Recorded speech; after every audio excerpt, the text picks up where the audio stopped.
Última parada.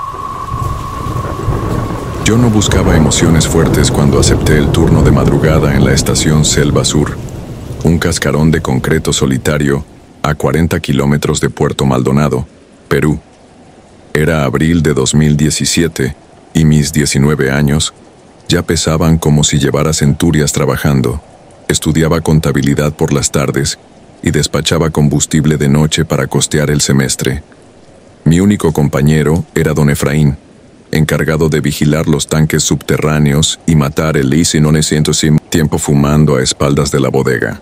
El bosque amazónico nos rodeaba con un rumor de hojas y algún rugido lejano que a veces confundía con tormenta. A las 3 de la mañana la interoceánica parecía un pasillo sin fin, oscura, desierta y ligeramente ondulante bajo la humedad. El zumbido de los frigoríficos y el pestañeo neón del rótulo eran los únicos sonidos que me anclaban a la realidad mientras revisaba, por enésima vez, el inventario de aceites. No esperaba clientes antes del amanecer, pero ahí fue cuando los faros rasgaron la penumbra y me obligaron a parpadear. Un todoterreno plateado, sucio de barro rojizo, frenó suavemente frente al surtidor 3. El motor quedó en ralentí. Los vidrios polarizados no dejaban ver el interior, aunque advertí una silueta en el asiento trasero, como un bulto envuelto en frazadas. El conductor, una mujer delgada, piel aceitunada, quizá 30 y tantos, bajó el vidrio apenas un palmo. «Full tank, por favor», murmuró con acento que no supe ubicar. «Gasohol 95». Saqué la pistola de combustible y comencé a llenar el tanque. El aire olía a ozono y flores podridas. Es un aroma común cuando se junta lluvia vieja con gasolina, pero aquella noche tenía un filo metálico que me crispó la piel. La mujer apartó el cabello de su rostro, revelando ojeras profundas. Extendió la mano por la ventanilla con unas llaves colgando de un llavero infantil. «Voy a la tienda. ¿Podrías vigilar a mi hermano un minuto? Siempre se asusta si lo despiertan». No le vi problema. Asentí y ella se alejó hacia la tienda, balanceándose como si sus zapatos pesaran demasiado. El surtidor pitó indicando que el tanque estaba casi lleno. La manguera vibraba con el flujo del combustible y por alguna razón aquella vibración me puso tensa. Al dirigir la vista al interior del vehículo sentí un vuelco. El bulto de frazadas se había desplazado, o eso quise creer. Tal vez el chico dormido se acomodaba, pensé, intentando calmarme mientras sujetaba la boquilla. Clic. El combustible se detuvo.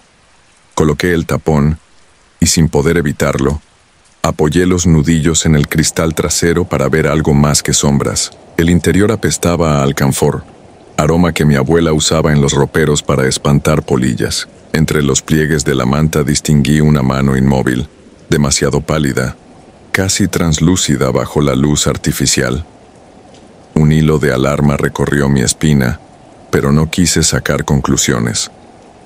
Me limité a limpiar el parabrisas delantero con movimientos automáticos, escuchando mi respiración hacerse más rápida. La mujer tardó menos de lo previsto en la tienda.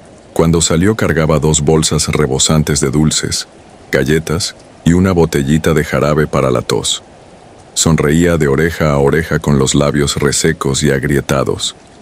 Esa sonrisa me incomodó porque no parpadeaba y parecía dirigirla a un punto detrás de mí, no a mí. Se detuvo junto a la puerta del conductor y se quedó así, observando el bosque un instante, como si escuchara algo dentro de la noche. Entonces me pagó en efectivo y dejó una propina que duplicaba mi jornal. «Gracias por cuidar a Diego», dijo alzando las bolsas. «Hoy cumple 16». Su voz temblaba en una caricia mórbida. Abrió la puerta, se inclinó sobre el asiento trasero y susurró algo que no entendí. Yo, sin saber qué hacer, cerré mi caja metálica y traté de evitar miradas. De pronto volvió, la cabeza hacia mí, con esa sonrisa rígida. «¿Quieres saludarlo?», preguntó. Antes de que pudiera negarme, bajó el vidrio trasero. La luz del surtidor inundó el interior y mi estómago se contrajo con un espasmo feroz. Sobre los asientos yacía un cuerpo reseco, vestido con camiseta escolar y bermudas verdes. La piel se pegaba a los huesos como papel encerado, y los ojos hundidos parecían canicas opacas bajo los párpados entreabiertos. Un olor dulzón se escapó del habitáculo, tan denso que me hizo toser. La mujer acomodó la manta alrededor del cadáver con ternura. «Dile feliz cumpleaños», susurró palmeándole la mejilla consumida. No reaccioné.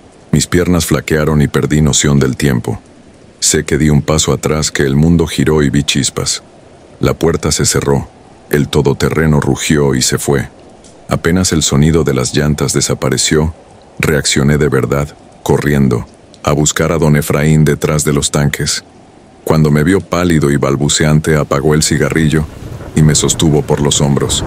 Intenté explicarle entre arcadas.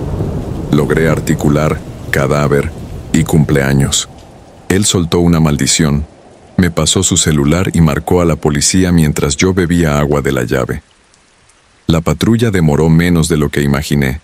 Se presentaron 2 oficiales y una doctora de guardia. Revisaron las cámaras de la estación, captaron la placa y se marcharon en dirección a la frontera boliviana. Efraín me envió a casa en su moto, porque yo temblaba demasiado para esperar el transporte colectivo. Aquella madrugada vomité 3 veces antes de lograr dormir con las luces encendidas. Al anochecer volví a la estación. Efraín me esperaba con café fuerte y ojos inflamados. La policía había llamado. Habían encontrado el vehículo volcado en un tramo de terracería a 20 kilómetros, devorado por la maleza. La mujer estaba inconsciente, con fracturas leves. El cuerpo del muchacho llevaba al menos 2 años muerto según la forense. En la guantera hallaron permisos médicos y recortes de periódicos sobre una enfermedad degenerativa. La sospechosa, llamada Lorena M., había desaparecido de Ica después del funeral de su hermano menor, Diego, en 2015. Robó el cadáver poco antes de que sellaran el nicho y emprendió viaje por carreteras secundarias, refugiándose en estaciones apartadas donde nadie hiciera demasiadas preguntas. Escuchar todo eso me provocó un escalofrío más intenso que el descubrimiento en sí. Comprendí que, de no ser por la antena de videovigilancia recién instalada aquella semana, un lujo para evitar robos de combustible, quizá la historia hubiera continuado sin que nadie notara nada. Sentí culpa por el alivio que me embargó, al pensar que mi parte había terminado. Pero no. Los oficiales pidieron mi testimonio completo, y los días siguientes me vi obligado a revivir cada detalle. El olor a alcanfor, la manta azul con ositos desteñidos, la sonrisa de la mujer mientras hablaba con un muerto. Las primeras noches de regreso al trabajo temblaba cuando un vehículo se detenía frente al surtidor, y más si sus vidrios eran oscuros. Comencé a escuchar ruidos en la bodega, golpeos secos, crujidos de papel, el tintineo de llaves imaginarias. Efraín aseguraba que era el viento o alguna iguana colándose entre las cajas, pero yo no dormía. La madrugada del 8 de mayo desperté sobresaltado. Una bocina lejana repetía su eco en medio de la selva. Creí reconocer el claxon del todoterreno plateado, aunque sabía que estaba en el corralón de la fiscalía. Me asomé a la carretera desde la ventana del descanso. Nada. Entonces vi, reflejada en el cristal, la manta azul extendida sobre una silla. El aliento se me congeló. Parpadeé y ya no estaba. Hubo semanas en que pensé abandonar el puesto. Mi madre insistía por teléfono. Consigue algo de día. Pero las deudas no perdonan, y contra todo instinto, seguí allí hasta acostumbrarme al miedo como quien se habitúa al aroma persistente del combustible. Aprendí a reconocer los sonidos reales de la selva y a distinguirlos de los que inventaba mi cabeza. Sin embargo, cada 3 de mayo, la fecha en que vi ese rostro pétreo bajo la luz fluorescente, un presentimiento regresa y me eriza la piel desde la nuca hasta los dedos. Aquella imagen se incrustó en mi memoria con la claridad de una fotografía revelada al instante. La mandíbula caída del muchacho, la gorra ladeada, las moscas diminutas que revoloteaban sin posarse. La prensa local convirtió el caso en titular sensacionalista durante 2 semanas. Llamaron a Lorena la madre errante, aunque no era madre sino hermana. Dijeron que negó toda locura y que solo buscaba mantener una promesa que había hecho junto al lecho del hospital. No separarse jamás de Diego, llevarlo a conocer el océano, cruzar la selva donde de niños soñaban aventuras, darle dulces, cada año para su cumpleaños. Era la promesa infantil de unos hermanos unidos por la desgracia. Con el paso de los días descubrí que aquello me conmovía y me repulsaba a la vez. La frontera entre el amor y el horror se volvió borrosa, como la línea de neón que tiembla sobre el asfalto cuando la noche es demasiado larga. Meses después, la fiscalía devolvió las grabaciones de las cámaras.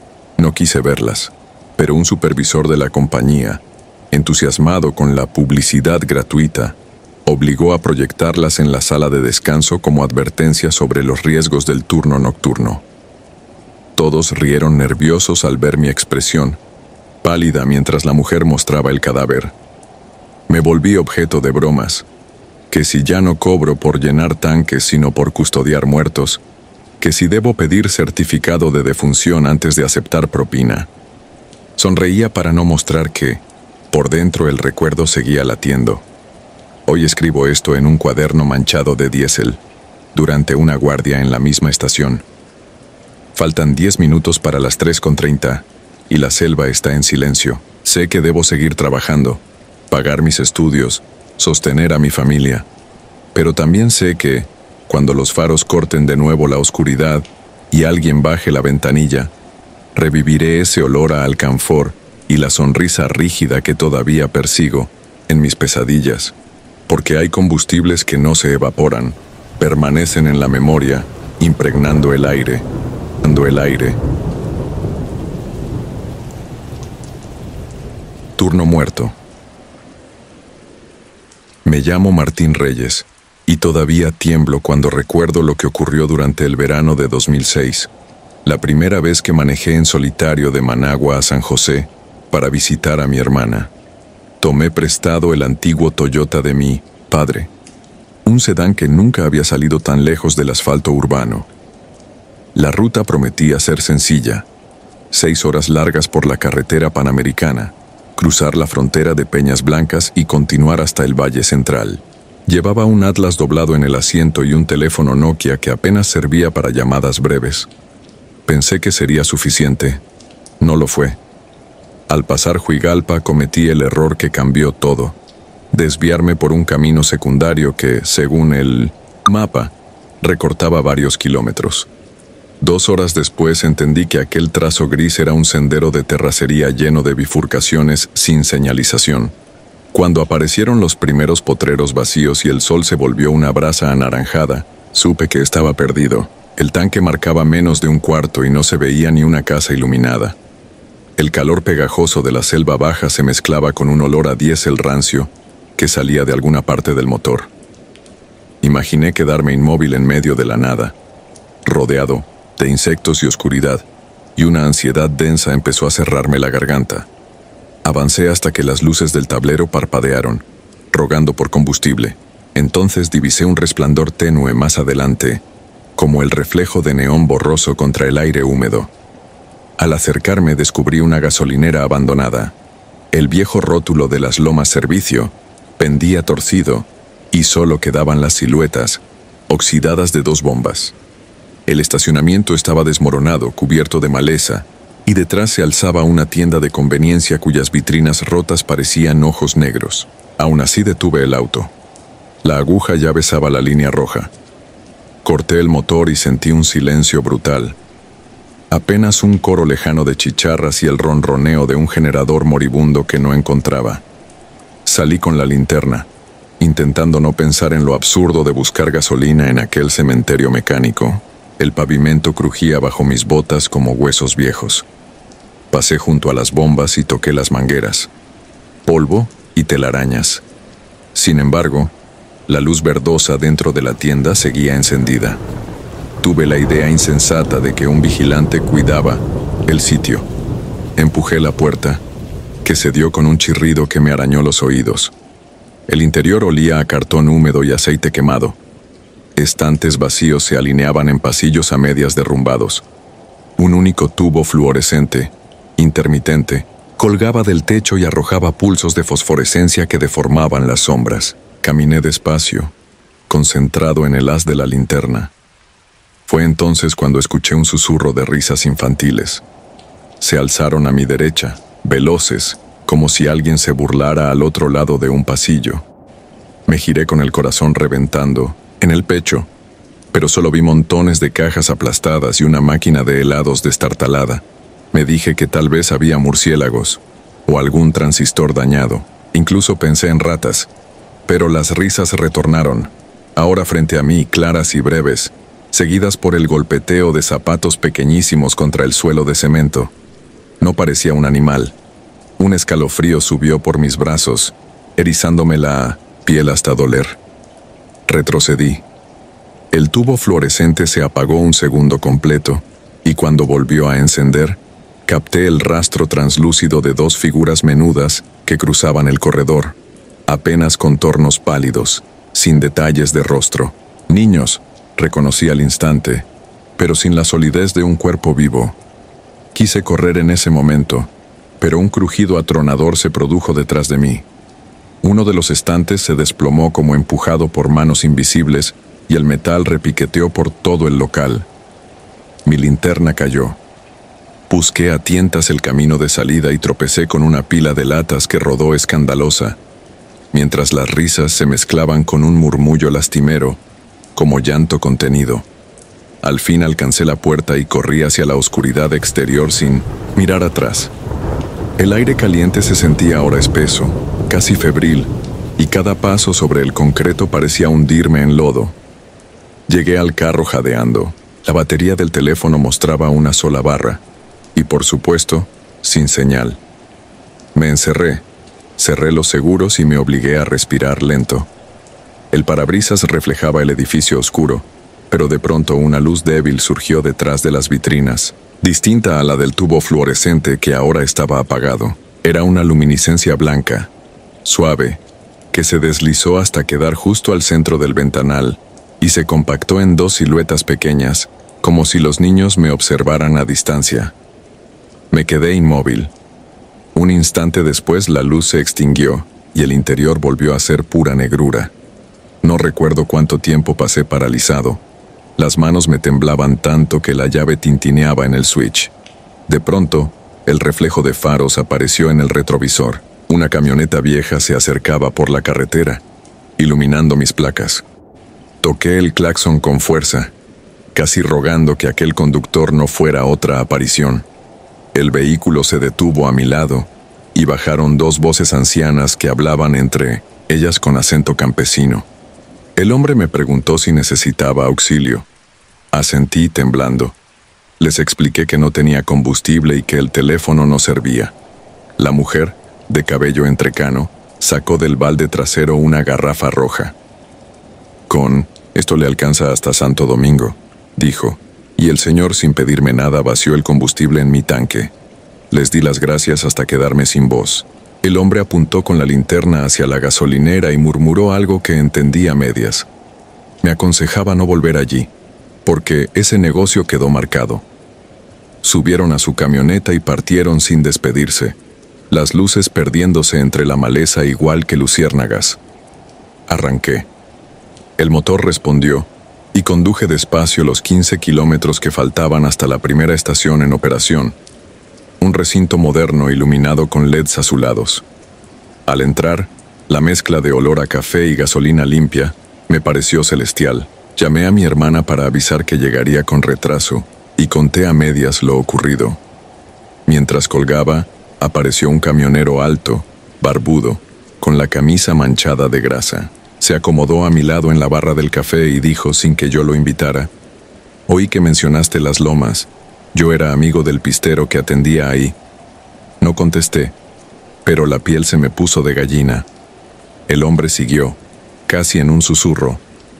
«Hace 12 años un camión cisterna perdió los frenos y embistió la tienda. Mató a 2 hermanitos que salían con sus refrescos. El papá era empleado del local. Cerraron el negocio y jamás volvió a abrir.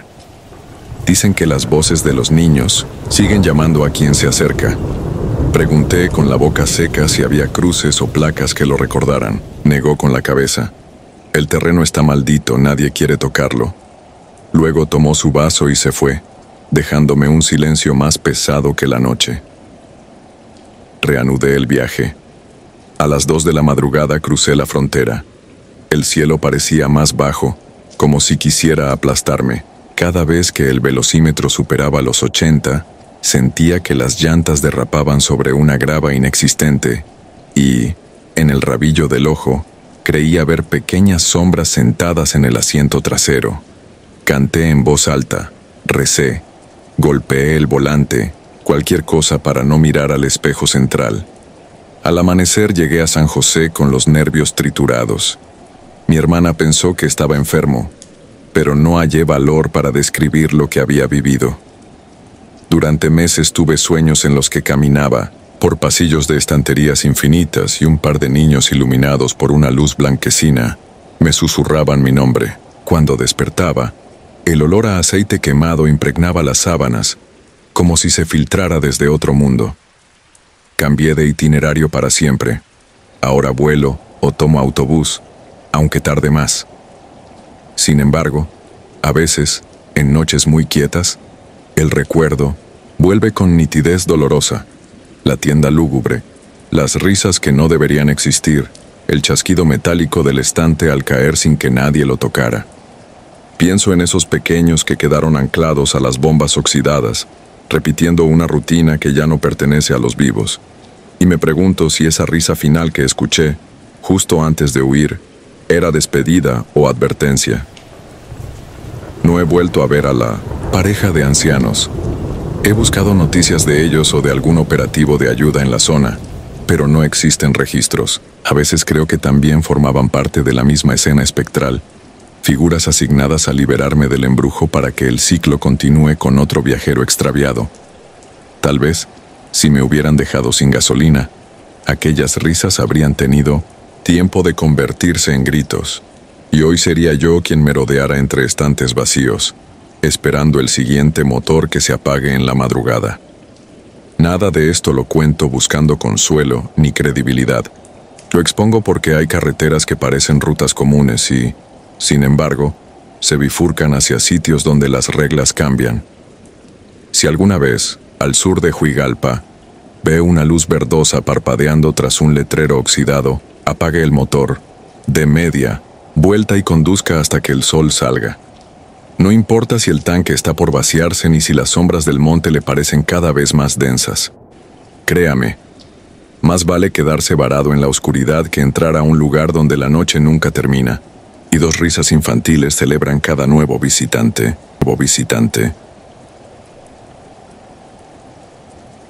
La maldición.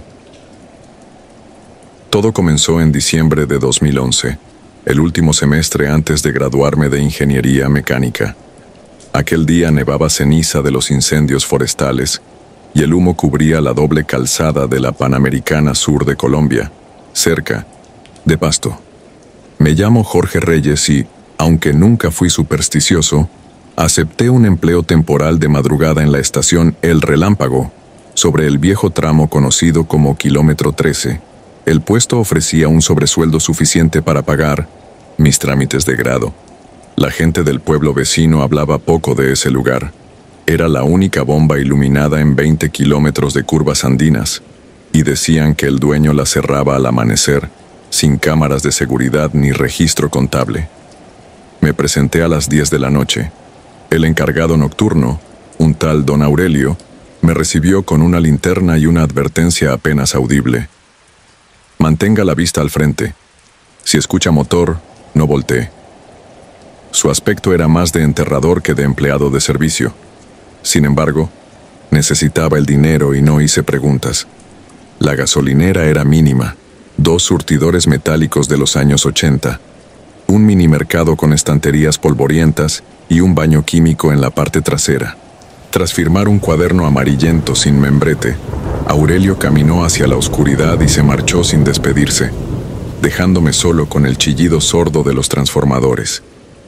Las primeras horas pasaron sin incidentes, salvo la extraña sensación de que la montaña entera respiraba sobre mí, El viento frío bajaba desde el páramo y agitaba las banderas rotas del techo. Cerca de la 1 de la mañana vi un resplandor pálido que llegaba del lado norte. Supuse que era un auto de carga, pues los faros se movían pesados y lentos. Me acomodé los guantes y esperé el chirrido de los frenos, pero aquel ruido nunca llegó. El asfalto vibró durante unos segundos y al lado del dispensador 2, los números electrónicos comenzaron a avanzar por sí solos. 4 litros, luego 6, luego 20. No había manguera en uso ni vehículo presente. Pensé en un cortocircuito y pulsé el botón de paro de emergencia. El contador siguió corriendo hasta marcar 66 litros y se detuvo. El olor a diésel recién servido impregnó el aire, aunque el suelo permanecía seco. Cuando la pantalla quedó en 0, escuché un traqueteo detrás del local. Alumbré con la linterna y hallé la tapa de un pozo abierto. En su interior se distinguía una escalerilla de hierro cubierta de musgo. De aquella garganta subía un murmullo que sonaba a conversaciones superpuestas, como si varias voces hubiesen quedado atrapadas, hablando todas al mismo tiempo. Cerré la tapa con esfuerzo y aseguré el candado, decidido a renunciar en cuanto amaneciera.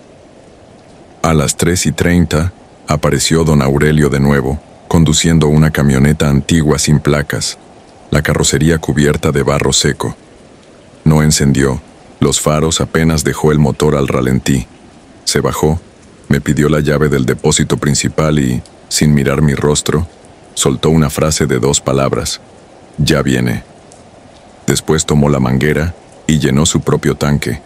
La bomba marcó exactamente 13 litros. Cuando colgó la pistola, me di cuenta de que el tablero digital se reflejaba en sus ojos, y en ambos ceros últimos vi parpadear una silueta que parecía un tráiler inmenso, estacionado justo detrás de mí.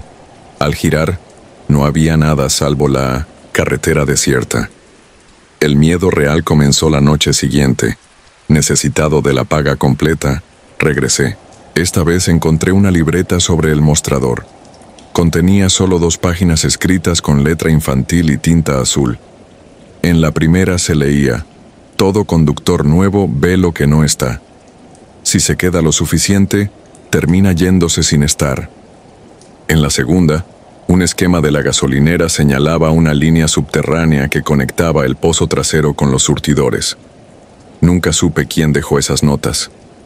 Minutos después de medianoche, un autobús de pasajeros se detuvo. El conductor, pálido y sudoroso, solo alzó 3 dedos pidiendo triple carga de gasolina sin bajar la ventanilla.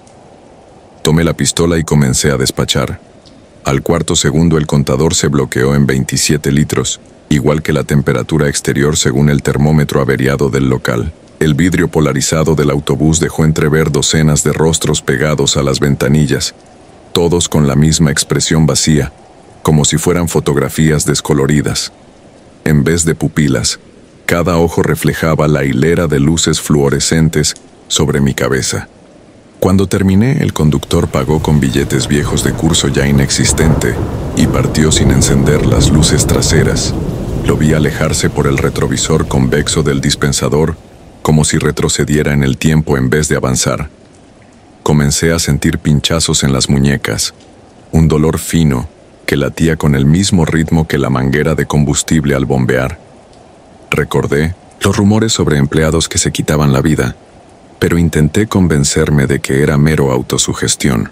A las 4 clavadas, una camioneta militar sin insignias irrumpió a toda velocidad, cruzó la plancha de la estación y desapareció en la ladera, dejando tras de sí un eco de motor que no concordaba con su tamaño.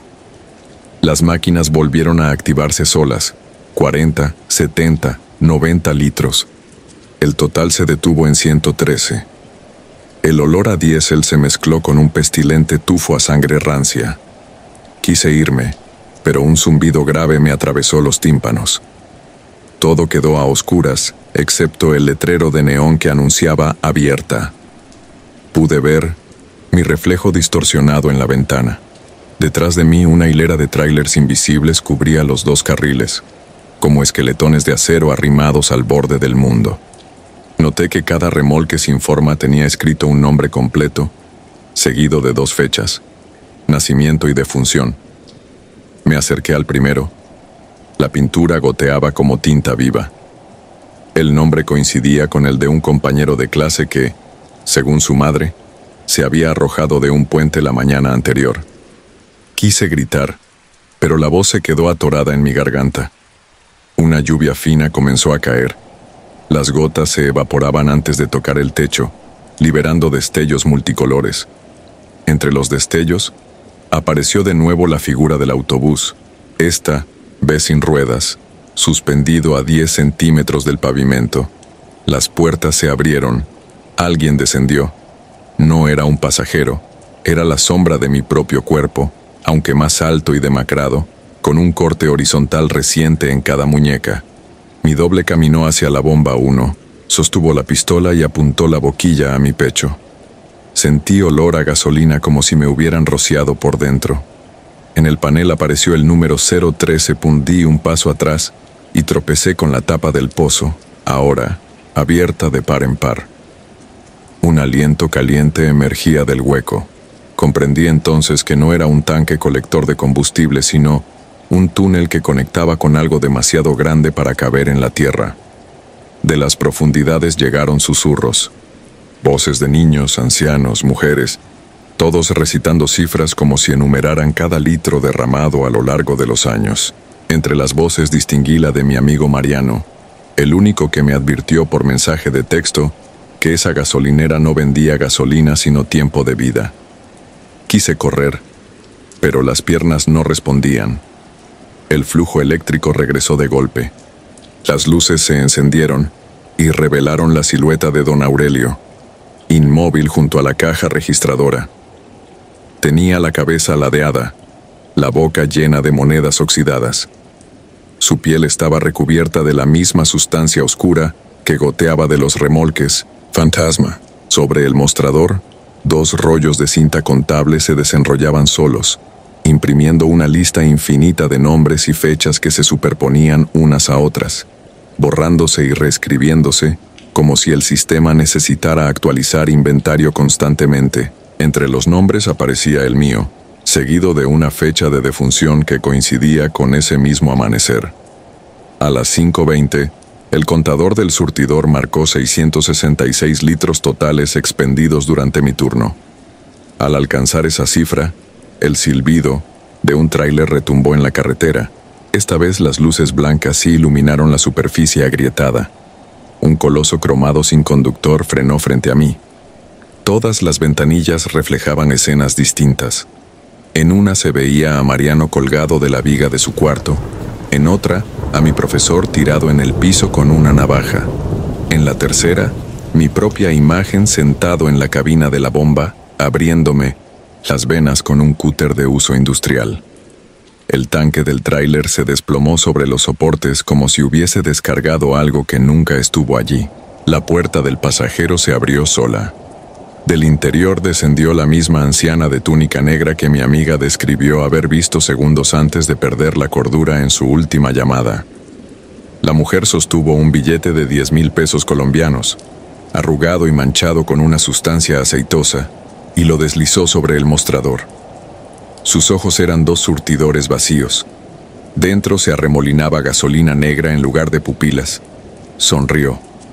Con un gesto lento señaló mis muñecas, pidiendo la cuota. Comprendí que aquello no era un pago, sino un contrato sellado desde el instante en que acepté el turno. En ese momento supe que no existiría amanecer para mí si permanecía allí un minuto más.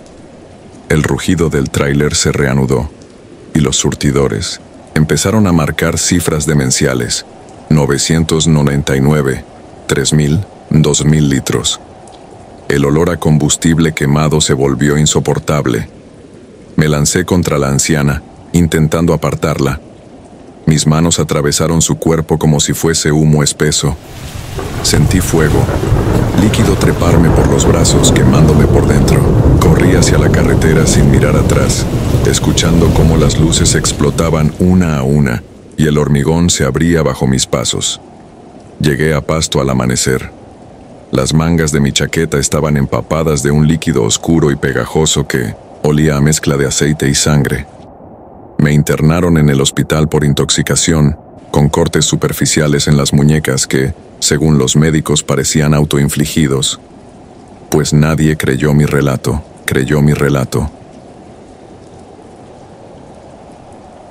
Miércoles de llamas. Jamás creí que la gasolina pudiera oler a miedo, pero desde aquella temporada en la estación Eco Ruta 47, a las afueras de Palmira, Colombia, cada bocanada de diésel me recuerda que el terror puede instalarse en la rutina más mundana y permanecer ahí como una sombra que no se evapora. Tenía 23 años cuando todo comenzó. Era 2009 y yo, Andrea Ruiz, abandoné la enfermería en sexto semestre porque sentía que perdía el tiempo con agujas y paños fríos. Quería dinero rápido, independencia y un turno nocturno que no llamara la atención de mi familia. El gerente necesitaba personal de inmediato. Firmé el contrato sin leerlo completo y 2 noches después inicié mi jornada de 6 de la tarde a 6 de la mañana. Las primeras 48 horas transcurrieron sin sobresaltos. Llenar tanques, pasar la escoba, vaciar monedas pegajosas de café en la caja metálica y despachar autobuses que silbaban rumbo a Cali. Vi a conductores somnolientos, a viajeros, ansiosos por llegar a casa, y a motociclistas que juraban que la Panamericana era suya. Todo normal, hasta el segundo miércoles. A las 21:27, escuché un chirrido que partió la oscuridad. Desde la caseta de pago, vi cómo un Renault 9 rojo giraba de lado, se montaba en la cuneta y se incrustaba contra el poste que anunciaba el precio del combustible. El impacto fue tan violento que reventó el letrero de neón. El vidrio voló como confeti al fuego que consumía el capó. Recuerdo el estallido del tanque, las llamas que lamieron la carrocería, los alaridos que salieron del asiento trasero y la forma en que la pintura se arrugó sobre la chapa todavía vibrante. Corrí con el extintor, pero las llamas eran columnas, gruesas, imposibles de sofocar. Un hombre, quizá el conductor, forcejeaba con el cinturón. Su brazo salió por la ventanilla y se carbonizó como papel antes de que pudiera alcanzarlo. Me paralicé. Cuando al fin reaccioné, busqué mi radio para pedir ayuda, pero se me resbaló de las manos. En aquel caos, alcé la vista, esperando sirenas o al menos gritos ajenos, y descubrí que los clientes seguían cargando combustible como si el poste caído, los chasquidos del incendio y el calor infernal no existieran. Uno de ellos me sonrió, levantó el pulgar y arrancó. Allí entendí que algo no cuadraba. 30 minutos después, el coche, las chispas y los cadáveres carbonizados desaparecieron. No quedaron restos, ni olor a plástico derretido, ni rastro en el asfalto. Solamente la sensación de que la realidad podía plegarse sobre sí misma cuando nadie miraba. No dije nada a mis compañeros.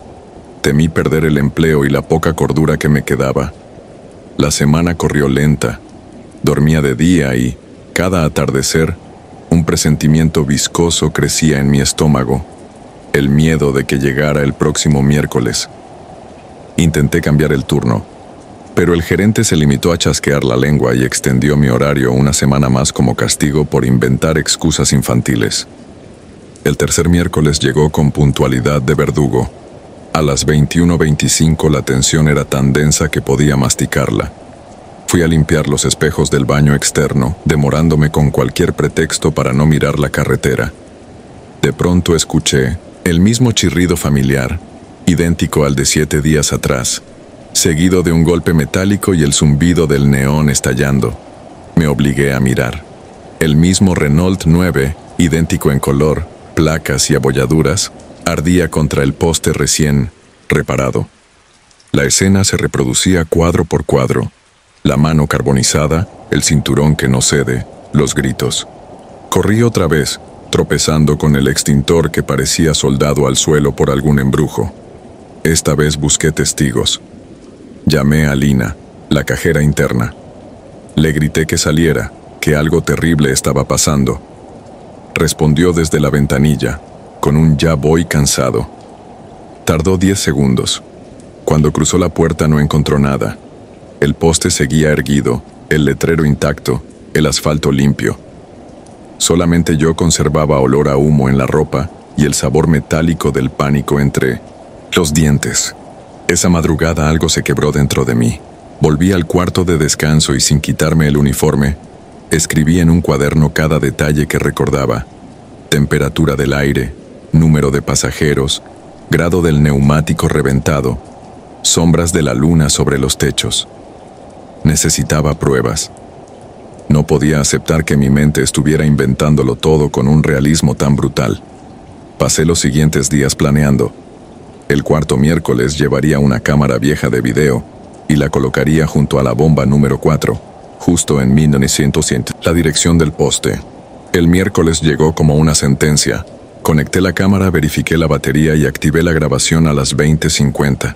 Cada minuto temblaba como si una corriente eléctrica me atravesara los huesos. Cuando el reloj marcó las 21:24 cerré los puños.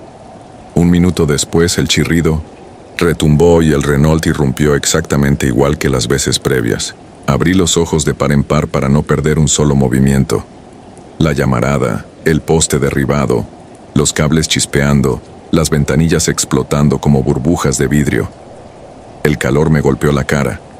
Apreté los labios para no gritar y me aferré a la manguera de combustible, testigo absurdo de aquel teatro infernal. Una parte de mí se relamía satisfecha.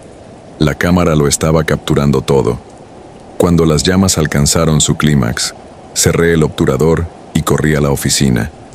Copié el video en una USB, temiendo que la tarjeta pudiera quemarse espontáneamente igual que el auto. A las 3 de la mañana la escena se diluyó, fiel a su rutina. Me apresuré al computador de la oficina, conecté la memoria y pulsé reproducir. El archivo mostraba la pista desierta, el poste erguido, los surtidores silenciosos, nada. Ni destellos, ni humo, ni mi propia figura retrocediendo ante el fuego.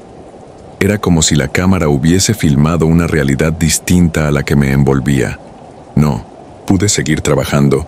El jueves comuniqué mi renuncia y entregué la chaqueta con un temblor que me delataba.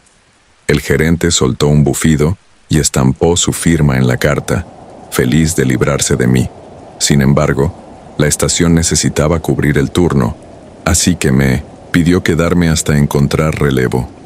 Acepté por inercia, contando las horas para irme. Esa noche, mientras limpiaba el cristal de la tienda, noté que el poste reflejaba un resplandor anaranjado, aunque afuera todo permanecía oscuro. El reflejo crecía hasta envolver el vidrio como un incendio en miniatura. Al parpadear, el mundo real pareció superponerse al reflejo un instante y me vi atrapada entre dos versiones de la misma estación, una en calma, otra devorada por fuego, espectral. Me alejé, tropezando con los contenedores de aceite. Cuando levanté la mirada descubrí que las bombas, los focos y los estantes vibraban con una densidad imposible, como si fueran imágenes proyectadas en una pantalla mal calibrada. Comprendí con pánico que tal vez yo era la intrusa, que la Andrea que recorría los pasillos diurnos era un borrador mal impreso en una realidad que no le correspondía. A las 22:00 el chirrido llegó de nuevo. Sin pensarlo, huí a campo traviesa, dejando tras de mí una línea de huellas hundidas en el barro. Corrí hasta que el pecho me ardió. No hubo explosión a mis espaldas. El accidente ocurría solo si yo lo presenciaba, como si necesitara de mis ojos para existir. Entonces comprendí la naturaleza parasitaria de aquel fenómeno. No era un recuerdo ni una aparición casual. Era un bucle que se alimentaba de mi atención, que colonizaba mi mente para seguir recreándose. Pasé la madrugada en un paradero de autobús abandonado, viendo cómo la niebla se tornaba azul con el amanecer. Las luces lejanas de la estación parecían parpadear invitándome a volver, pero resistí la tentación. Antes del alba desbloqueé mi celular y envié un mensaje a mi madre. No regreses aquí, renuncio, perdóname. No esperaba comprensión ni ayuda, solo un ancla que me recordara que existía fuera de aquel predio maldito. Las semanas subsiguientes fui un fantasma en casa de mi tía. No trabajé ni estudié. Era incapaz de concentrarme. Cada miércoles, puntualmente, Despertaba empapada a las 21:27 con el estruendo del poste cayendo dentro de mi cráneo. Fui a médicos, neurólogos y a un sacerdote que roció mi frente con agua bendita. Todo inútil. Un año después me mudé a Bogotá, conocí a Daniel y construimos algo que se parece a una vida normal. Él sabe que los miércoles no salgo y que pasadas las 9, abrazo a nuestra hija con la misma desesperación con la que aquel conductor calcinado golpeaba el vidrio. Daniel no pregunta demasiado. Acepta mis silencios como quien convive con una herida que ya no sangra pero duele con el clima. A veces, conduciendo por la autopista norte, el reflejo de un retrovisor me muestra destellos de un Renault 9 rojo escoltado por lenguas de fuego. Parpadeo y la carretera vuelve a su letargo gris. He aprendido a no mirar dos veces el mismo punto cuando el reloj marca las 21:27. Es la única defensa que me queda. He contado esta historia porque temo el día en que la estación desaparezca de los mapas o la derriben para construir un centro comercial y, sin embargo, el choque continúe sucediendo en algún repliegue del mundo que aún me incluye. Si mañana alguien ve arder un coche rojo contra el estómago de un poste en la ruta Palmira-Buga y descubre que nadie más lo nota, sepa que yo también lo vi, que yo también toqué esas llamas que queman la piel y la cordura a partes iguales. No, pretendo convencer a nadie. Los bucles del horror no necesitan creyentes, solo testigos. Y los miércoles todavía existen. Ya existen. La Ruta 45. Era 2013 cuando acepté un empleo temporal como despachador nocturno en la vieja estación San Judas, un complejo polvoriento a orillas de la Ruta 45, entre Bucaramanga y Barrancabermeja, en Colombia.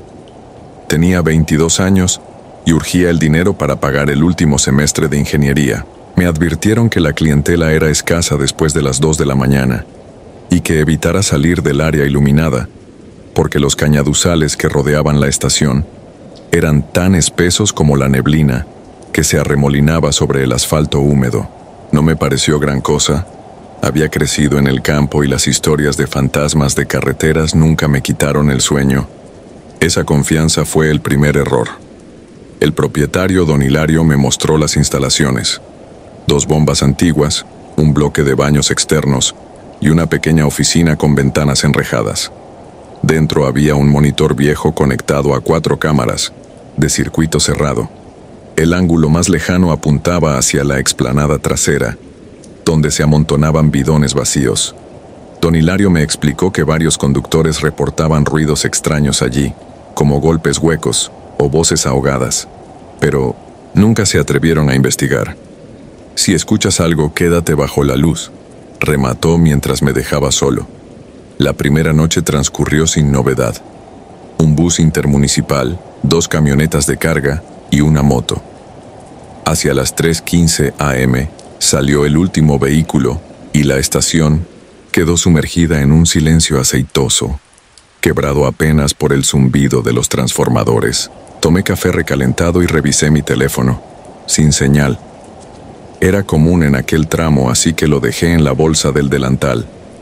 Pasé el resto de la guardia sentado en la oficina, mirando el monitor en blanco y negro. Fue entonces cuando un detalle me erizó la piel. En la cámara que apuntaba a los bidones apareció una sombra, alta y delgada, inmóvil entre los tambores. Pensé en un fallo del equipo y fui al patio con la linterna. No encontré nada, ni rastros en la tierra húmeda. Regresé confundido y atribuí la silueta a la sugestión. La segunda noche la neblina era tan densa que los conos de luz se diluían a pocos metros de las lámparas. Cerca de las 2 escuché un golpeteo rítmico en la chapa de los baños. Salí a inspeccionar. Encontré la puerta del sanitario femenino golpeándose con el viento. Al cerrarla, percibí un olor dulzón, mezcla de diésel y carne descompuesta, que me revolvió el estómago. Encendí la linterna dentro del cubículo. El piso estaba limpio, salvo por un charco oscuro que goteaba desde la pared trasera. Pensé que era aceite filtrado de la tubería. Limpié con papel industrial y volví a la oficina. En la cámara se distinguía otra vez la sombra, un poco más cerca de la puerta blindada que conectaba con la explanada principal. Cambié de canal, apagué el monitor y me concentré en registrar inventario para no pensar demasiado. El tercer turno cayó en viernes, y con él la incertidumbre. A las 11 p.m. llegó una pareja de mochileros argentinos. Cargaron combustible, compraron agua y desaparecieron rumbo norte. Cuando el silencio regresó, la temperatura descendió de improviso. Las bombillas comenzaron a parpadear y el café se me congeló en la boca del estómago. Revisé las cámaras. La sombra ya no estaba afuera. La vi dentro del pasillo que conducía al cuarto de herramientas, apenas un contorno más oscuro que la penumbra. El monitor crujió y la imagen se distorsionó antes de apagarse por completo. Tomé la linterna y el bate de aluminio que guardábamos para emergencias. Juro que escuché pasos descalzos, arrastrados, avanzando con paciencia sobre el cemento. Me refugié tras el mostrador, respirando por la nariz para no hiperventilar. La luz falló durante un segundo. Cuando volvió, el bate temblaba en mis manos. En la parte posterior del local había un ventanuco que daba al patio. Al enfocar la linterna vi algo imposible. Un hombre gigantesco, más de 2 metros seguro, de brazos larguísimos y torso cubierto de ropa gastada, se apoyaba contra el marco metálico con la cabeza ladeada, observándome. No distinguí rasgos faciales, solo un brillo opaco donde deberían estar los ojos. El cristal vibró. No gritó, ni golpeó. Simplemente presionó la frente contra el vidrio hasta dejar una marca grasosa. Corrí a la puerta, pero la cerradura se negó a girar, como si alguien sujetara la perilla al otro lado. Recordé el charco del baño y sentí un pinchazo de lucidez. Si esa cosa había logrado entrar sin romper nada, la oficina no era segura. Me obligué a pensar como ingeniero. La única salida era abrir la compuerta lateral que conducía a la fosa de inspección de camiones y escapar por allí hasta la carretera. Empujé una estantería para bloquear la puerta principal, apagué la linterna y en completa oscuridad deslicé la compuerta. El chirrido metálico retumbó en la oficina como un alarido. Me escurrí por la rendija y avancé agachado hasta el filo de la fosa. El aire olía a diésel rancio. Algo se arrastraba tras de mí, su respiración profunda, casi acuosa, llenaba el pasillo. Salté a la fosa y avancé a tientas por el túnel bajo la plataforma. A mitad de camino escuché un golpe, arriba, como si alguien, o algo, hubiera puesto todo su peso sobre las rejas que cubrían la zanja. Seguí hasta el otro extremo y subí la escala oxidada que daba al patio trasero. Emerger allí fue salir a otro mundo. Niebla densa, luminarias apagadas, y entre los bidones, una figura que giró el cuello de forma antinatural al oírme. Retrocedí, pero mi pantorrilla chocó contra un contenedor y caí. El golpe me dejó, sin aliento. Cuando levanté la vista, la silueta se arrodillaba a menos de 1 metro, inclinándose como si quisiera oler mi miedo. Sentí un calor húmedo en el tobillo. La marca del vidrio se replicaba sobre mi piel, un círculo grisáceo que ardía al contacto con el aire. No sé de dónde saqué fuerza. Me impulsé con el contenedor y corrí hacia la explanada principal. Las luces externas parpadearon y se encendieron al mismo tiempo, cegándome. Oí un motor a lo lejos y trompetas de aire. Un camión cisterna se aproximaba por la ruta. Agité los brazos mientras tropezaba hacia la calle. El conductor frenó. Lanzó un bocinazo y descendió alarmado al verme bañado en sudor y con la bota desgarrada. Intenté explicarle. Las palabras salían atropelladas. Él no vio nada anormal alrededor, pero accedió a llevarme hasta el retén policial 20 kilómetros más adelante. Antes de subir a la cabina, miré la estación una última vez. Bajo el halo mortecino de la lámpara central, aquella sombra se mantenía erguida, estática, como un espantapájaros esperando lluvias que jamás llegarían. Presenté denuncia esa misma madrugada. Los agentes regresaron conmigo al amanecer. Encontraron la oficina revuelta, la compuerta lateral abierta y huellas fangosas de pisadas enormes que se perdían en los cañaduzales. En el sanitario femenino descubrieron una mancha que los peritos describieron como resina orgánica, aunque el informe final nunca se hizo público. 3 semanas más tarde, don Hilario cerró la estación. Dijo que la quebrada había socavado los cimientos y era peligroso operar. Yo sospecho que fue la muerte de su hijo lo que selló todo. Me enteré por un vecino que el muchacho se ahorcó en la explanada trasera años antes. Medía más de 2 metros y solía merodear los cultivos a deshoras, trastornado por una rara enfermedad degenerativa. No busco compasión ni fama. Cada noche, cuando conduzco de regreso a la ciudad, evito la Ruta 45 y cualquier gasolinera que parezca demasiado vacía. Las marcas circulares aún aparecen en mi piel cuando sueño con aquel rostro sin ojos golpeando el ventanuco.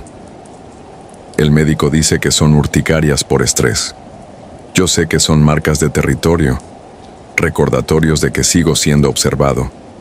Y cada vez que algún amigo me pregunta por qué cargo combustible antes de caer la noche, solo respondo que la oscuridad del camino no está vacía, sino llena de ausencias que reclaman un lugar entre los vivos. No pretendo convencerte, pero si alguna vez necesitas detenerte en una estación solitaria para usar el baño, asegúrate de que las luces del patio estén encendidas y de que el silencio no camine detrás de ti, porque hay presencias empeñadas en quedarse donde fueron, olvidadas, y otras, más peligrosas, que salen a buscar compañía bajo el parpadeo triste de un neón viejo. Si escuchas golpes huecos o ves una figura demasiado alta para ser humana, no mires 2 veces. A veces el camino ofrece advertencias que solo entienden los que regresan a contarlas. Yo tuve suerte, o eso quiero creer cada vez que cierro los ojos y cuento en voz baja los segundos que tardará la siguiente estación en iluminar el parabrisas de mi coche.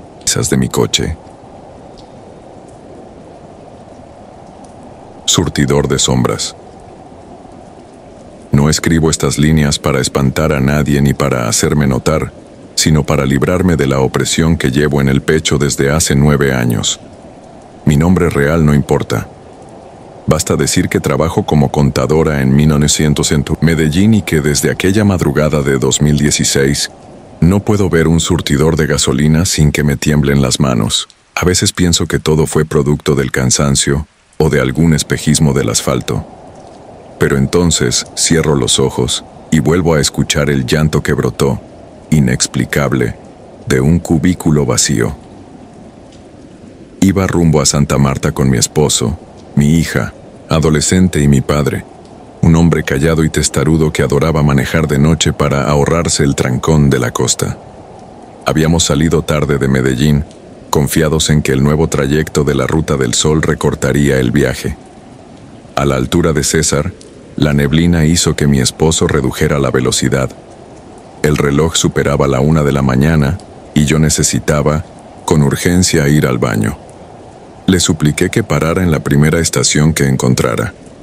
Apareció de pronto al borde de la carretera, una gasolinera vieja, el letrero de neón titilando como si estuviera a punto de apagarse.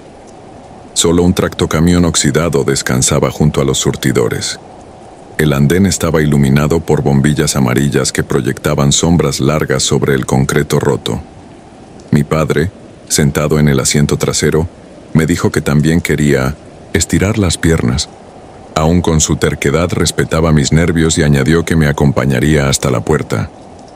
Sin embargo, cuando el carro se detuvo, él se quedó mirando al horizonte abstraído mientras yo corría al baño de mujeres. Ingresé al pequeño corredor que olía a detergente barato y humedad agria. El espejo estaba empañado. En la esquina, una mosca dormitaba sobre un tubo fluorescente. Me enceré en el cubículo central y dejé que el silencio me envolviera, roto solo por el zumbido del neón que vibraba afuera. Entonces escuché la puerta principal rechinar. No le di importancia. Quizá otra viajera había parado. Segundos después percibí el chirrido del seguro de un cubículo contiguo. Miré hacia abajo. Distinguí unos zapatos negros de cuero, muy gastados, y un dobladillo de pantalón beige, idénticos a los que llevaba puestos mi padre. «Papá», murmuré apenas conteniendo la risa. «Pensé que te habías quedado afuera». No hubo respuesta. Se oyó un sollozo ahogado. Me erizó la piel. Debió entrar por otra puerta. Intenté convencerme, aunque había visto solo una entrada. Aguzé el oído. El llanto era suave, contenido, pero provenía claramente del cubículo contiguo. Pregunté de nuevo, sin obtener contestación. La ansiedad me hizo terminar a toda prisa. Me subí la ropa y, con el corazón martillándome en las sienes, empujé el pestillo para salir. El cubículo vecino mostraba el cerrojo echado. Golpeé con los nudillos. «Papá, ¿estás bien?», susurré. Solo el llanto, ahora más triste, como si saliera de un pulmón cansado. Golpeé una vez más. Silencio. Giré la chapa con fuerza. Cedió al primer intento. La puerta se abrió despacio, soltando un chirrido doloroso. Dentro no había nadie. Ningún zapato negro, ningún pantalón beige. Solo un inodoro, manchado, y un pequeño ventanuco abierto que dejaba entrar el aire frío del páramo. Me quedé paralizada. Hasta el zumbido fluorescente pareció detenerse. Sentí un mareo que me obligó a sostenerme del marco. Entonces la puerta principal se abrió otra vez. Volteé con el alma encogida. Era mi padre. Se acercó apurando el paso, preocupado al verme pálida. Llevaba sus zapatos negros y el pantalón beige. Preguntó qué me pasaba. La voz se me quebró al intentar explicarle, y volví a mirar el cubículo. Seguía vacío. Como pude, le conté lo ocurrido. Él frunció el ceño, me pasó un brazo por los hombros y me aseguró que nadie más había bajado del carro ni entrado al baño. Dijo que se había quedado afuera fumando un cigarrillo mientras mi esposo verificaba el nivel de combustible. No había visto a ninguna mujer acercarse siquiera al corredor. Quise creerle, pero mis manos seguían temblando. Regresé al vehículo casi arrastrándome. Mi esposo me dirigió una mirada interrogante. Respondí con un gesto de «Luego, te explico». Mi hija dormía con los audífonos puestos. Mi padre subió al asiento trasero, encendió la luz de cabina y me miró en silencio. Cuando retomamos la ruta, observé la estación por la ventanilla. El neón parpadeó una vez más y se apagó por completo, sumiendo el lugar en penumbra. Sentí que algo me observaba desde la oscuridad. El resto del viaje transcurrió sin novedades, salvo mi desvelo y la sensación helada que me recorría los brazos. Pasamos 4 días en Santa Marta, pero yo apenas pude disfrutar la playa. Cada vez que mi padre se alejaba de mi vista, sentía que la sangre se me iba a los pies. La última noche tuve una pesadilla. Estaba de nuevo en aquel baño, y un llanto áspero se transformaba en un grito. Me desperté empapada en sudor. A las 6 de la mañana emprendimos el regreso. Al tercer día de estar de nuevo en Medellín, recibí la llamada que partió mi vida. Mi hermano menor, con la voz hecha trizas, me contó que papá había muerto mientras dormía, fulminado por un aneurisma que no había dado aviso. El llanto que escuché en el teléfono me desgarró. Era idéntico al que había resonado en aquel cubículo abandonado. Las rodillas se me doblaron. El mundo se volvió borroso. El funeral fue íntimo. Mamá apenas podía mantenerse en pie. Yo me senté al fondo, intentando no desmayarme. Mientras el sacerdote hablaba, recordé algo que había pasado por alto. Cuando empujé la puerta del cubículo, percibí en el aire un olor tenue a tabaco. Mi padre había dejado de fumar meses antes del viaje, pero aquella noche, mientras me esperaba, encendió un cigarrillo por los nervios de la carretera. Solo entonces entendí que ese humo había sido una firma, una especie de confirmación imposible. Durante semanas me pregunté si aquello había sido una advertencia, un aviso premonitorio, o simplemente la manera en que la muerte me mostró que ya estaba reclamando a mi papá. Consulté médicos, psicólogos, incluso a un sacerdote. Todos me dijeron lo mismo: estrés, culpa anticipada, alucinación hipnagógica. Ninguna explicación me satisfizo. Cada madrugada me despertaba con la sensación de que alguien lloraba detrás de la puerta del baño. No podía entrar a 1900 en ningún aseo público sin revisar cada cubículo. 9 años han pasado y aún siento que esa sombra me sigue. Hace poco, por fuerza laboral, tuve que viajar en auto hasta Bucaramanga. Elegí horario diurno, pero la ruta se alargó por un derrumbe y la noche me alcanzó a 100 kilómetros de destino. La aguja del combustible rozaba la reserva y no tuve opción. Paré en una estación perdida junto a un puente viejo. Al bajar, sentí el mismo olor a neón quemado y asfalto caliente. El corazón me golpeaba el esternón, pero caminé hasta el baño repitiéndome que nada malo podía ocurrir. Entré. El cubículo central estaba entreabierto. Eché un vistazo rápido, vacío. Aún así, un sollozo bajísimo se filtró desde algún lugar, tal vez del drenaje, tal vez del muro agrietado. No me atreví a investigar. Hice lo necesario. Me lavé las manos con rapidez y salí sin mirar atrás. Al subir al auto, la luz de techo parpadeó y se apagó como lo había hecho aquel viejo letrero de neón. En el cristal del retrovisor me pareció ver por un segundo la silueta encorvada de mi padre, con su pantalón beige y sus zapatos gastados, sentado en el asiento trasero y frotándose las manos como solía hacerlo cuando se ponía nervioso. No dije nada a mis compañeros de viaje. Arranqué y conduje con el estómago encogido hasta que las primeras luces de la ciudad disiparon las sombras de la carretera. Ahora escribo esto con la ventana abierta, respirando el aire de la montaña, para convencerme de que sigo viva. No busco compasión. Sé que cada quien carga su propia cruz. Pero sí anhelo, quizá de manera infantil, que alguien me confirme que existen fisuras entre nuestro mundo y otro más oscuro, donde el tiempo se adelanta y las despedidas se escriben antes de que se pronuncien.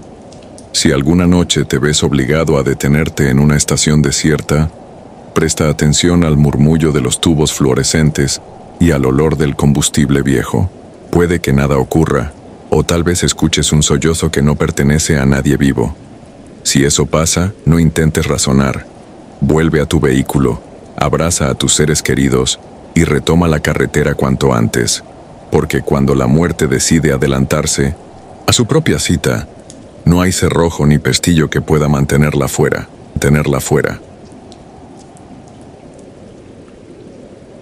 Gasolina negra.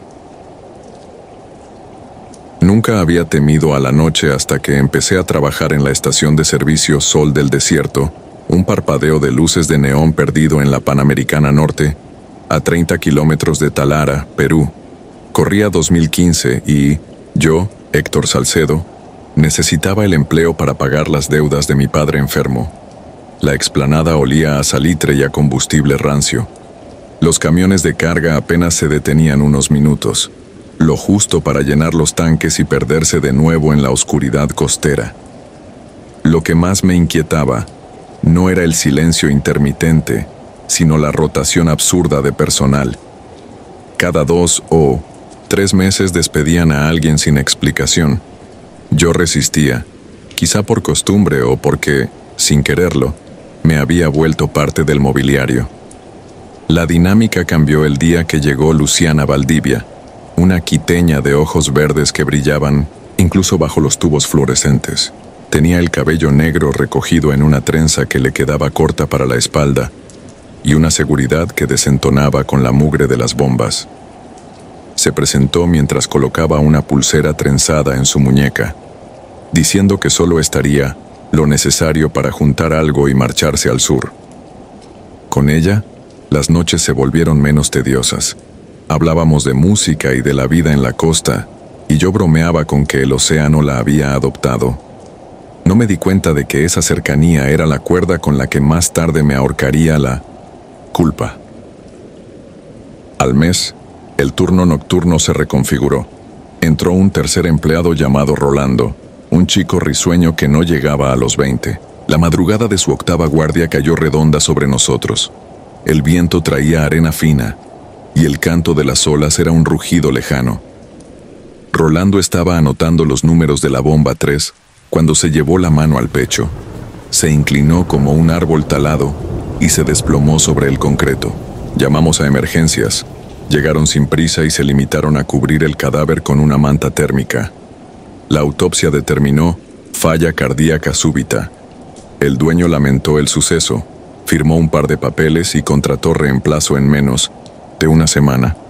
No habría dado mayor importancia a la tragedia si Luciana no hubiese aparecido la noche siguiente con un fajo de billetes que olía a nuevo.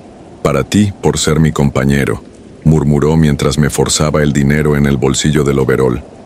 Me negué, pero insistió con una sonrisa serena, la misma con la que luego me aseguró que estaba haciendo negocios aparte y que no debía preocuparme. Aunque me mantuve callado, algo en mi estómago se anudó. Los despidos anteriores de repente parecían otra cosa. Quizá nunca fueron despidos. El segundo relevo, Esteban Cruz, era exmilitar y presumía cicatrices de entrenamiento. La noche en que cumplía 2 semanas de contratado, un camión cisterna se salió de ruta al entrar a la estación. Se abalanzó sobre la bomba 4 y estalló en un fuego que tiñó de rojo el firmamento. Encontraron el cuerpo de Esteban carbonizado a unos metros. Dicen que jamás gritó. Al disiparse el humo, Luciana, impecable a pesar del caos, giró hacia mí con los mismos ojos tranquilos y deslizó una nueva gruesa remesa de billetes dentro de una lata vacía de lubricante que empujó hasta mis pies. No supe qué me paralizó más, el olor a carne quemada o la certeza de que todo estaba conectado. Empecé a observarla con atención enfermiza.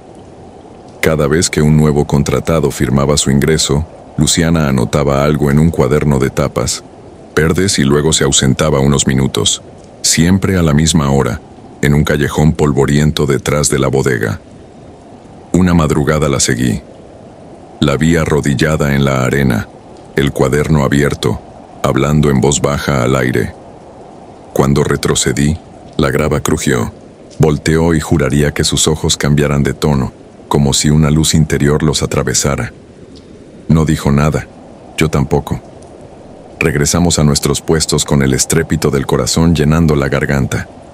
La tercera muerte fue grotesca. Darío, un estudiante que buscaba pagar la universidad, fue hallado sin lengua y sin ojos en el depósito donde guardábamos las mangueras. No hubo robo. No hubo huellas de entrada forzada. La policía levantó un reporte vago, achacó el caso a violencia de pandillas y se marchó sin promesas. Esa misma semana, Luciana se apareció en moto nueva y con un reloj de pulsera importado. Ya no me ofreció dinero. Me dio, en cambio, una advertencia envuelta en afecto. No mires donde no debes, Héctor. Hay cosas que te romperían los cimientos. Por primera vez comprendí el significado literal del miedo. Un temblor fino que desarma minuto tras minuto la confianza en la realidad. Cuando el cuerpo de Maritza, la cuarta víctima y única mujer contratada después de Luciana, apareció sumergido en el tanque de reserva, rodeado de un combustible tan oscuro que parecía petróleo, supe que la línea había sido cruzada con descaro. No podía permitir otro cadáver. Busqué a la policía, pero solo conseguí miradas de fastidio. Decidí reunir evidencia. Fotografié el cuaderno verde, los horarios de Luciana, las fechas de las muertes. Registré transferencias bancarias que no tenían sentido para el salario de una operaria. Una noche la enfrenté con voz quebrada. Le exigí explicaciones. Sonrió, descansó la mano en mi hombro y con ternura que dolía me reveló su secreto. Conocí a alguien que trafica con lo único que el infierno cotiza, almas frescas. Yo solo intermedio y cobro mi comisión. No es tan diferente de vender gasolina. Pensé que deliraba, salvo que los muertos eran tangibles, los fajos de dinero también. Le supliqué que se detuviera. Respondió encogiéndose de hombros. Al despedirnos esa madrugada tuve la impresión de que se desvanecía unos centímetros sobre el suelo, como si la gravedad no la reconociera. Llevé la carpeta con mis pruebas al destacamento más cercano y firmé una denuncia. Me dejaron esperando 3 horas y finalmente dijeron que la fiscalía vería. Regresé a casa con el amanecer pudriéndose entre las ventanas. Esa tarde encontré la puerta de mi departamento entornada. Adentro reinaba un silencio líquido. Mi padre, que pocos días antes había mostrado mejoría, estaba caído junto al teléfono, los ojos vidriosos y una mano crispada sobre el pecho. Los paramédicos certificaron infarto fulminante. Sobre la mesa, junto a su vaso de agua, había un papel doblado. Las lealtades cuestan caro, Héctor. Tú decides cuánto puedes pagar. No había firma, pero reconocí la letra estilizada de Luciana. Me derrumbé. Vi cómo la culpa chorreaba sobre el suelo como combustible, incapaz de encenderse solo porque el aire aún no era el adecuado. No regresé al trabajo en 2 semanas. Cuando por fin lo hice, la estación Sol del desierto estaba clausurada, las bombas selladas con cintas policiales. Aún así, la leyenda corrió por la provincia. Decían que por las noches se veían llamaradas sin origen y que un canto femenino, suave y burlón, recorría la carretera reclamando una cuota pendiente. Yo conduje hasta el desvío y estacioné unos metros más lejos. Observé la caseta vacía, las sombras que parecían moverse dentro, y comprendí que nunca dormiría en paz. Tal vez, pensé, ese era el pago exacto por mi cobardía. Han pasado 4 años. Vivo lejos de la costa, en un pueblo andino donde el diésel huele distinto y la neblina cubre los techos al amanecer. Trabajo en un almacén. Evito turnos nocturnos. Cada vez que alguien nuevo llega a la empresa, siento el impulso irracional de advertirle que no confíe en nadie de ojos luminosos. Nunca lo hago. Cargo el cuaderno verde conmigo, guardado en una bolsa sellada. No lo he abierto desde entonces, pero a veces juraría que crujen sus páginas, como si esperaran la firma de la próxima víctima. Cuando el viento sopla demasiado fuerte y las luces parpadean, recuerdo la gracia con que Luciana flotaba sobre la arena y el murmullo monocorde con el que tasaba la vida ajena. Entonces entiendo que el infierno está sobre la tierra, que se alimenta de la ingenuidad de quienes queremos creer que todo tiene un sentido justo, y, sobre todo, que hay deudas que se pagan noche tras noche, en el silencio viscoso del recuerdo, donde la gasolina nunca termina de evaporarse.